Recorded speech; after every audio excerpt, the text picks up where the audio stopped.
In December 2022, before sentencing the man known as the most ruthless shooter in the murderous, wicked Town Street gang, prosecutors told the judge that Darius Murphy may be the most violent, dangerous, and depraved defendant to appear before him.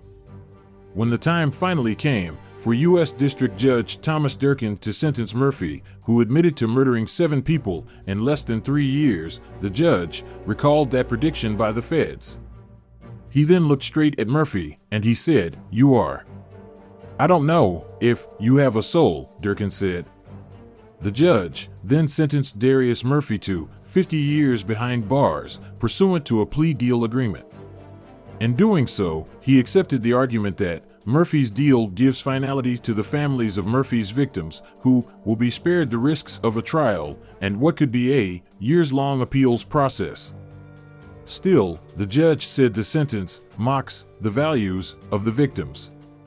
"What a waste," he told the courtroom at the end of the hearing. "What a waste of lives." A federal jury previously convicted Donald Lil Don Lee, the leader of the Wicked Town set of traveler vice lords, of a racketeering conspiracy. Though he admitted to several murders as part of that deal, prosecutors also agreed that Lil Don would be sentenced to between 40 and 50 years. So, now that we know how the story ends, let us begin another West Side Story from Chicago, brought to you by the Cartoon News Network. West Side! And really the tireless work of many, many people, it ultimately led to a RICO investigation and RICO charges involving, as I mentioned before, 19 murders, 19 attempted murders, and a lot of other acts of violence. The Wicked Town case is one of several racketeering indictments brought in recent years. During the Wicked Town RICO trial, Markel Russell, one of the founders of Wicked Town, told the jury that he grew up in gangs as a rite of passage after his father, who was also a traveling vice lord, was murdered in 1978. Russell said he was blessed into the vice lords as a teenager and became the de facto leader of Wicked Town when his older brother was arrested for attempted murder in 1994. In 1996, Russell was shot in the abdomen and partially paralyzed for a period of time, causing him to walk with a pronounced limp. Russell met Lil Don when he was just a scrappy little kid, ready to fight anybody, and took the youngster under his wing. By the late 1990s, Lil Don was one of the gang's main shooters. According to the indictment, Lil Don's first murder occurred in July 2000 when he was 17 years old. Lil Don fatally shot Lamont Ware during a gang-related brawl in the 5100 block of West Ferdinand Street. In December 2002, Lil Don murdered Ernest Moore during their gang war with the Four Corner Hustlers. On June 15, 2003, Lil Don's ascension as the new leader of Wicked Town was complete after the murder of John Johnson, the then leader of the Four Corner Hustlers, who was beefing with Wicked Town. Like most gang leaders, Lil Don rose through the ranks of his crew with a fearsome reputation for violence, but members of Wicked Town controlled the drug trade in their area of Chicago's West Side, without committing another murder for over a decade.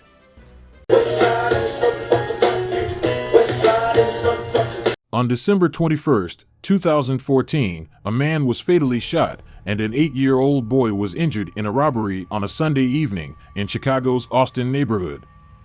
Ron Hernandez was standing on the sidewalk about 5:55 p.m. in the 5200 block of West Washington when someone walked up and announced a robbery, according to police and the Cook County Medical Examiner's office.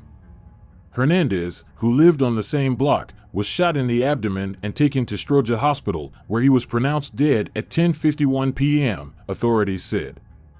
An 8-year-old boy, who was in a passing vehicle at the time, suffered gunshot wounds to the leg and hand. The driver of the vehicle took the boy to West Suburban Medical Center in Oak Park, where he thankfully made a full recovery. Lil Don's co-defendant, Torrance Blackie Benson, and another Wicked Town member named Damon Brown were charged with this murder. Out of the 13 Wicked Town members charged in the RICO indictment, the only defendants that took their case to trial were Lil Don and Blackie. The remaining 11 defendants accepted plea deals for the 19 murders and 19 attempted murders that the gang was charged with committing over 2 decades. Just 2 days after murdering Ron Hernandez, Damon Brown would kill again. On December 23, 2014, Abraham Cooper was shot in the chest and shoulder at 7:53 p.m. while in the 400 block of North Lawler. He was 19 years old. On May 23, 2015, Willie Gardley used the gun that Lil Don gave him to kill Charlie Withers, who was found by police with a gunshot wound to the head at about 12:45 p.m. in the 100 block of North Laramie. He was 24 years old. On July 15, 2015, Victor Turner used the gun that Lil Don gave him to kill Malcolm Willie, who was playing basketball in Hubbard Park when Turner rode up on a bike and shot him multiple times. Turner was trying to get some get back for the murder of his brother in a seemingly never-ending cycle of violence. Malcolm Willie was 21 years young when he was murdered. James Douthard was shot to death while driving in his Austin neighborhood on August 23, 2015. The 42-year-old was driving in the 1000 block of North Lamont about 8:35 p.m. when someone opened fire, striking him repeatedly. He then crashed into a parked car. This was the first murder that the feds charged Darius Murphy of committing. He was 16 years old. On September 2, 2015, Dan Rance was outside at about 11:35 p.m. in the 700 block of North Long when someone walked up and opened fire. Rance, who lived in the same block, was shot in the chest and torso and taken to West Suburban Medical Center in Oak Park, where he was pronounced dead. Dan Rance was 23 years old when he was killed. Darius Murphy and Demond Brown were charged with his murder. On January 21, 2016, Torrance Benson killed Martell Howard, who was shot multiple times in the abdomen and was dropped off at Stroger Hospital, where he died at 8:08 p.m. On December 23, 2016, at 10:50 p.m., 20-year-old Stephen Tucker and 21-year-old Derek Jones walked outside after a phone conversation inside a home in the 500 block of North Laramie when their assailants opened fire. Derek Jones was shot across the body and pronounced dead at the scene at 11:19 p.m. Stephen Tucker died at Mount Sinai Hospital at 11:44 p.m. with wounds to the head and back. They lived on the block where they were killed. Dante Dockett and Davian Russell were charged with this murder. On April 28, 2017, Alfred Stovall Jr. was shot to death in the Austin neighborhood at 7:01 p.m. on the 600 block of North Laurel Avenue when he was hit multiple times. He was 31 years old and found unresponsive by officers at the scene. Darius Murphy was charged with his murder. On December 23, 2017, a man was killed and another was wounded in another shooting in the Austin neighborhood. The men, ages 21 and 25, were sitting on a back porch at 2:34 p.m. in the 5200 block of West Ferdinand when another male walked up, fired shots and ran off in an unknown direction. The younger man, identified as Keyshawn Mobley, suffered multiple gunshot wounds to the head and body, and was pronounced dead at the scene. He lived in the same neighborhood as the shooting. Darius Murphy, Demond Brown, Lil Don, and Willie Gardley were charged with Keyshawn's murder. On January 11, 2018, around 11:30 a.m., 33-year-old Uriah Hughes and a 26-year-old man were getting into a vehicle in the 5300 block of West Race when they heard gunfire and were shot. The 26-year-old man survived. Uriah Hughes did not. Darius Murphy, Demond Brown, Willie Gardley, and David Arrington were charged with Uriah's murder, but it was the murder-for-hire plot that occurred 2.5 weeks later that made the FBI target Wicked Town. Now please, smash that like button, subscribe, and share this video, as the Cartoon News Network continues to march towards 5,000 subscribers.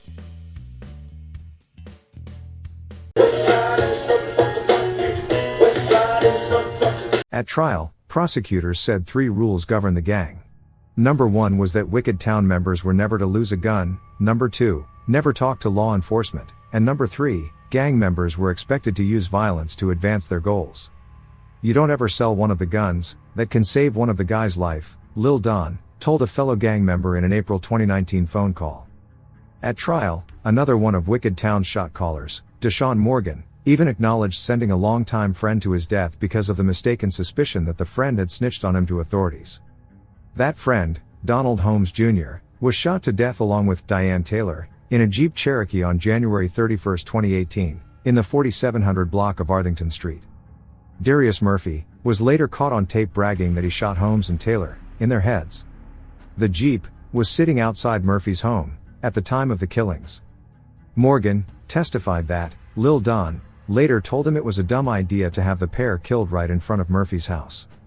According to the criminal complaint, law enforcement officers from ATF, the Chicago Police Department, the Drug Enforcement Administration, and the Internal Revenue Service have obtained evidence showing that, between, in, or about December 2017, and February 2018, Deshaun Morgan hired Darius Murphy and Demond Brown to murder Donald Holmes Jr., aka Don, and Diane Taylor, in exchange for approximately $5,000 and an assault rifle. Morgan, Murphy, and Brown used their cellular phones to coordinate this murder-for-hire conspiracy and to lure Holmes Jr. to the scene of the murder.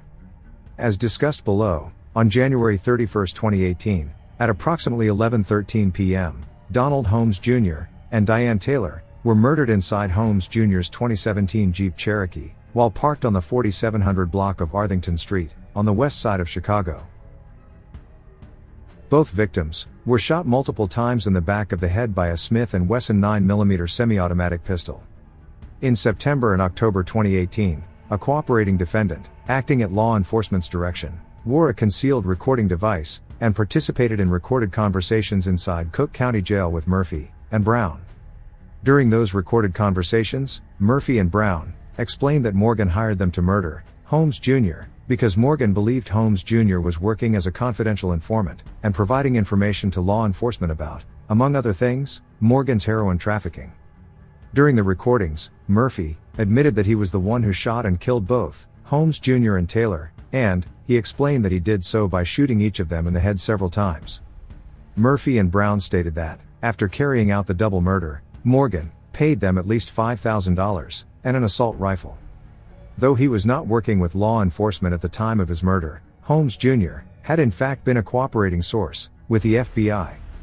On November 30, 2017, Morgan made arrangements over a lawfully intercepted call to pick up one or more firearms from Holmes Jr.'s residence. Following this call, surveillance observed Morgan leaving Holmes Jr.'s residence, and stopped him, and searched his car after he departed the area. Following this incident, Morgan began telling multiple people that he suspected Holmes Jr. of cooperating with law enforcement, and that he wanted Holmes Jr. killed. In or about August 2018, law enforcement officers interviewed a cooperating defendant, CD1, who stated that he had information relating to the murder of Holmes Jr. and Taylor. During interviews with law enforcement, CD1 explained that based on information from Brown and other sources, CD1 believed that Morgan may have hired Murphy and Brown to murder Holmes Jr. CD1 is a senior member of the Wicked Town faction of the traveling Vice Lord Street Gang, and also a longtime friend of Holmes Jr. Brown and Murphy are younger, more junior members of the Wicked Town TVLs. Based on CD1's standing in the gang, and relationship with Holmes Jr., Brown and Murphy would recognize that they owed CD1 an explanation as to why they had murdered CD1's friend, Holmes Jr., and his friend's girlfriend, Taylor. Accordingly, if Brown and Murphy had in fact conspired with Morgan to murder Holmes Jr. and Taylor, Brown and Murphy would speak with CD1 about their roles in the murders. On September 28, 2018, CD1, acting at agent's direction, met with Murphy inside Cook County Jail. Prior to these meetings, agents outfitted CD1 with concealed audio recording equipment, and used surveillance cameras inside Cook County Jail to observe CD1 meet with Murphy. During the meetings, Murphy and CD1 had multiple conversations throughout the day about the murder. Murphy explained how he murdered Holmes Jr. and Taylor. Murphy said, Don dead now. CD1 replied, yeah, I know. I was a little bit salty because, that's like a brother. You feel me? Murphy said, look, his name came up in the paperwork.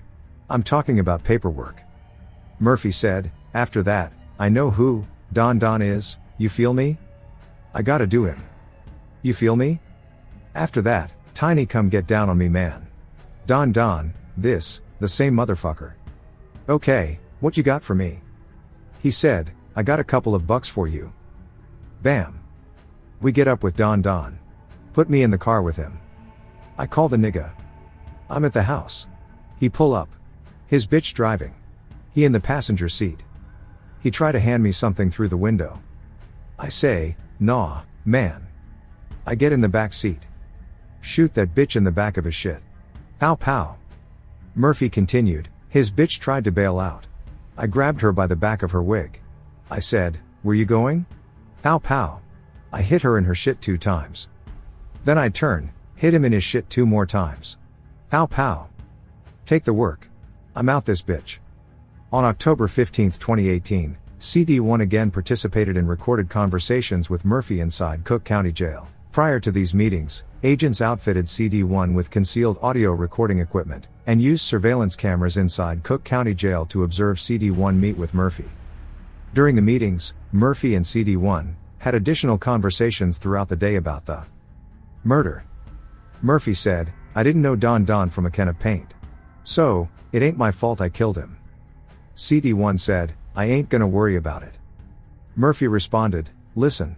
It like if you call me and say, 'Kill this nigga.' He snitching on me. I don't know, dude. I'm gonna take your word. You're one of the guys. I'm gonna kill him. That's what happened. Dude called me. Alright, I'm fitting to do it." Murphy added, "Tiny called. Alright? I don't know the nigga. You feel me? You would kill a nigga you don't know for one of the guys, right?" Right and wrong at the same damn time. Dante Dockett was a heartless killer that would have killed someone he didn't know for one of the guys, but Donald Holmes Jr. wasn't a nigga that Dante didn't know, he was one of the guys. Dockett testified he was contracted by another gang member, Donald Holmes Sr., to go to Kankakee County. Holmes Sr. wanted Dockett to locate a drug supplier. Holmes Sr. believed the person had robbed him of narcotics and cash during a home invasion several years earlier, a Chicago Tribune story reported. Dockett testified he and 2 other men met with Reginald Neal at a house in Pembroke.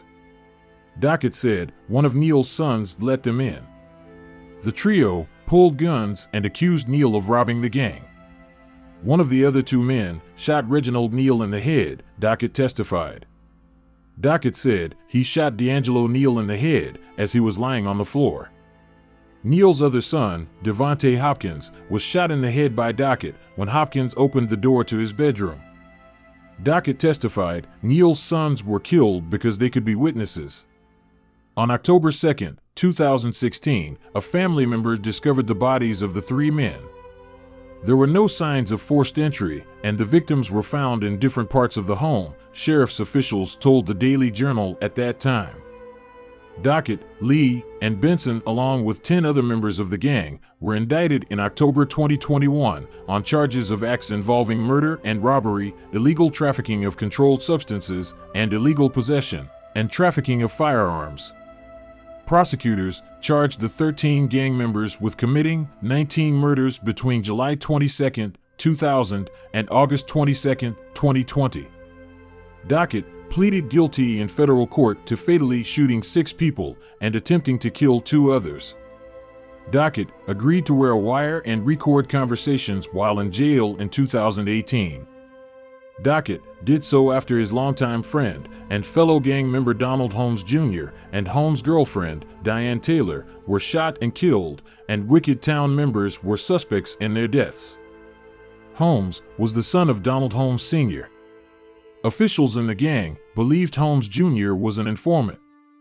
Wearing the wire, Dockett captured 2 Wicked Town associates, Darius Murphy and DeMonte Brown, allegedly talking about their roles in Holmes Jr.'s killing, and led to murder-for-hire charges filed against them in 2019.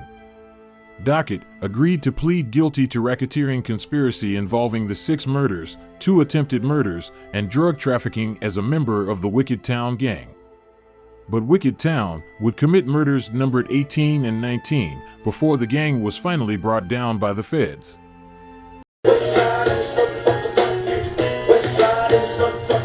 A fight between 2 men turned deadly on March 10, 2019, when one of the men grabbed a gun and began shooting outside an Austin restaurant.